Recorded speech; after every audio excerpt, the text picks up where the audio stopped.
नमस्कार। हर घर पाठशाला में आप सबका स्वागत है। प्यारे बच्चों, आज हम सॉल्व करेंगे एक्सरसाइज 3.3 और इस प्रश्नावली में हम जो आंकड़े हैं उनको डिस्क्राइब करेंगे दंड आलेख की सहायता से, बार ग्राफ की सहायता से उनका हम निरूपण करेंगे। ये जो बार ग्राफ है, दंड आलेख है, इनके हमने छठी कक्षा में भी इनके बारे में पढ़ा हुआ है। थोड़ा सा रिवाइज कर लेते हैं। दंड आलेख होते क्या हैं? जो दंड आलेख होते हैं वो आंकड़ों या संख्याओं का क्या होता है, एक चित्रीय निरूपण होता है और ये समान चौड़ाई के होते हैं। ठीक है, इसमें आपने दो चीज़ें ध्यान रखनी है। ये जो हमारा दंड आलेख है ये समान चौड़ाई के होते हैं और इनकी सहायता से हम आंकड़ों को क्या करते हैं, चित्रीय रूप से इनको निरूपित कर देते हैं। और इनमें क्या होता है, जो भी दो दंड होते हैं, दो बार्स होते हैं, उनके बीच में बराबर बराबर का गैप होता है। उसी तरह हमारे पास आता है दोहरा दंड आलेख। ये आपके सामने है। ये दोहरा दंड आलेख जो होता है, अगर हमने दो समूहों की तुलना करनी हो तो उसमें ये सहायक रहते हैं। ठीक है, दो क्वांटिटी को कंपेयर करना हो तो उसमें दोहरे दंड आलेख के हम यूज़ करते हैं। अब देखिए, इस तरह के ग्राफ आपने देखे होंगे न्यूज़पेपर में। कल परसों एक न्यूज़पेपर पढ़ रही थी तो मेरी नज़र इस पे पड़ी। ये देखिए, यहाँ पे क्या है, बार ग्राफ का यूज़ किया हुआ है। यहाँ पे बताया गया है कि जो फोर व्हीलर यानी चार पहिया जो वाहन है उनके रजिस्ट्रेशन में हिमाचल में 26% का इंक्रीज़ हुआ है। कंपैरिजन किया है पंजाब और हरियाणा से। हिमाचल में इतना इंक्रीज़ हुआ है और यहाँ पे देखिए डिक्रीज़ है। आपके सामने परसेंटेज दी हुई है, कितने परसेंटेज का डिक्रीज़ हुआ। और जो दूसरा बार ग्राफ है वो है हाईएस्ट इनकम का। यहाँ पे क्या है, हिमाचल को बताया है कि हिमाचल में क्या है, सेकंड हाईएस्ट इनकम है। जो नॉर्दर्न स्टेट है, उत्तरी भारत के जो राज्य हैं, हरियाणा, पंजाब, जम्मू कश्मीर, उनसे तुलना की गई है। पहले नंबर पे हरियाणा है और दूसरे नंबर पे क्या है, हिमाचल है। तो देखिए प्यारे बच्चों, अगर हम ये सारी जो भी इंफॉर्मेशन है इसको शब्दों में लिखते, वर्ड्स में लिखते, तो कितना लंबा जाना था। ठीक है, तो अगर हमने इनको ग्राफ की हेल्प से रिप्रेजेंट किया तो हम तुरंत इनसे हमें इंफॉर्मेशन मिल गई कि क्या कहना चाहते हैं, कि कितना इंक्रीज़ हुआ और कितनी इनकम है। तो ये जो रिप्रेजेंटेशन होती है ये हमें डाटा को तुरंत समझने में हेल्प करती है। अब आइए आते हैं प्रश्नावली पे। आपके सामने प्रश्न है, अपनी बुक भी पास में रखिए और उस पर टिक भी लगाते रहिए। तो हमारे सामने जो प्रश्न नंबर 2 है उसमें क्या है, एक बुक स्टोर ने पिछले 5 सालों में जो भी किताबें बेची, ठीक है, उनका हमें डाटा दिया गया है। लास्ट 5 ईयर, लगातार जो पिछले 5 साल से किताबें बेची उसका जो डाटा है उसको बार ग्राफ से दर्शाया गया हुआ है। ये आपके सामने है। अब हमें प्रश्नों के उत्तर देने हैं, तो बार ग्राफ को देके ही वो प्रश्नों के उत्तर देंगे। अब देखिए क्या क्या पूछा गया है हमारे से। सबसे पहले हमारा जो प्रश्न है वो बोला है कि 1989 में, 90 में और 92 में कितनी पुस्तकें बेची गई। तो प्यारे बच्चों, ये जो सामने हमारे पास बार ग्राफ है, ठीक है, 1989, इस तरफ देखिए, यहाँ पे है ईयर्स और यहाँ पे दिया है नंबर ऑफ बुक्स, कितनी पुस्तकें बेची। तो यहाँ पे आपने देखना है जो 1989 का जो बार है, दंड है, कितना ऊंचा है, यहाँ तक जाता है। तो ये क्या है, 200 से कम है। यानी जो भी किताबें बेची गई वो क्या है, 200 से कम है। तो मतलब 180 के लगभग पुस्तकें बेची गई।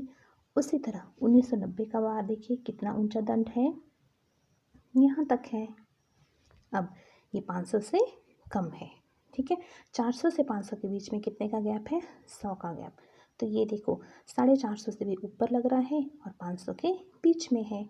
तो आप लिख सकते हैं कि कितनी किताबें बेची, आप लिख सकते हैं 473 पुस्तकें बेची गई, या इससे ऊपर ज़्यादा भी आप कर सकते हैं। ये जो आकलन है ये आप पे डिपेंड करता है। तो इसके बाद 1992 में कितनी पुस्तकें बेची गई। अब आप देखो, जो 1992 का जो दंड है ये कहाँ तक है, ये है प्यारे बच्चों। तो कितनी पुस्तकें बेची गई, तो हम लिख लेंगे कि 1992 में 225 पुस्तकें बेची गई। तो इस तरह से ये जो बार है, ये जो दंड है हमारे पास ऑलरेडी बना हुआ है, इसको देख के ही हमें इंफॉर्मेशन देनी है। अब सेकंड है कि किस वर्ष में लगभग 475 पुस्तकें बेची गई। अब आप देखिए, जो 475 कहाँ आएगा, 500 से कम है, यहाँ आएगा। तो आपको क्या लग रहा है कि 475 पुस्तकें कौन से वर्ष में बेची गई। तो हमने आगे देखना है कि यहाँ तक ये दंड ऊपर तक जा रहा है, तो हम लिखेंगे 1990 में। ठीक है, 1990 में 475 पुस्तकें बेची गई। उसी तरह पूछा गया है कि 225 पुस्तकें, लगभग 225 पुस्तकें कब बेची गई। तो प्यारे बच्चों 225 आएगा हमारा यहाँ। ठीक है, तो आगे देखिए, इसके कॉरेस्पॉन्डिंग दंड है 1992 का। तो हम लिखेंगे कि 1992 में लगभग 225 पुस्तकें बेची गई। इस तरह से फिर हम आगे भी आंसर कर सकते हैं कि 89 और 92 में 250 से कम पुस्तकें बेची गई, क्योंकि पूछा गया है कि 250 से कम पुस्तकें कब बेची गई, तो वो इन 2 ईयर्स में बेची गई। अब नेक्स्ट है, जो फोर्थ पार्ट है, उसमें बोलते हैं कि आपने 1989 में जो पुस्तकें बेची उसका आकलन आप किस तरह से करेंगे। तो यहाँ पे डिपेंड करता है। जब हम 1989 की बात करते हैं तो प्यारे बच्चों ये क्या है, 150 से ऊपर है और 200 से कम है। 200 से थोड़ी ही पुस्तकें कम है, तो हमने इस तरह से आइडिया लगाया, इसमें 180 पुस्तकें बेची गई। अब है नेक्स्ट क्वेश्चन क्या है, इसमें 6 कक्षाएं हैं। ठीक है, आपके सामने है, उनका क्या है, विद्यार्थियों की संख्याएं दी गई हैं। तो हमें क्या करना है, हमें उनको दंड आलेख द्वारा निरूपित करना है और जो जो प्रश्न दिए हैं उनका हमें उत्तर देना है। कहने का मतलब है हमें ये जो डेटा है इसको बार ग्राफ से रिप्रेजेंट करना है। जब हम बार ग्राफ से रिप्रेजेंट करेंगे तो हम क्या करेंगे, हम इस तरह से एक एक्स अक्ष लेंगे और एक वाई लेंगे। जो हॉरिजॉन्टल होता है एक्स और जो वर्टिकल होता है वो होता है वाई अक्ष। तो इस तरह से हमने क्या किया, डेटा को रिप्रेजेंट कर दिया। एक्स अक्ष पे लिए हमने क्लास और वाई पे लिए विद्यार्थियों की संख्या। और प्यारे बच्चों यहाँ पे हमने क्या करना है, बराबर बराबर का गैप देना है। ठीक है, जो नंबर्स होते हैं, जो बारंबारता होती है, उसको हमने वाई अक्ष पे ही लेना है। वैसे तो कोई रूल नहीं है, पर आपने वाई अक्ष पे लेना है। अब हमने देखिए कितने कितने का गैप है, हमने 10-10 का गैप लिया। ठीक है, वाई अक्ष पे। अब देखिए, अब हमने रिप्रेजेंट कर दिया कि 5वीं कक्षा में कितने बच्चे थे, 135 थे, तो यहाँ तक। फिर छठी में जितने थे उनको हमने इस तरह से रिप्रेजेंट किया। और जो हमारे से प्रश्नों के उत्तर पूछे गए हैं कि सबसे ज़्यादा विद्यार्थी कौन सी कक्षा में है, तो देखिए सबसे लंबा दंड है 5वीं क्लास का।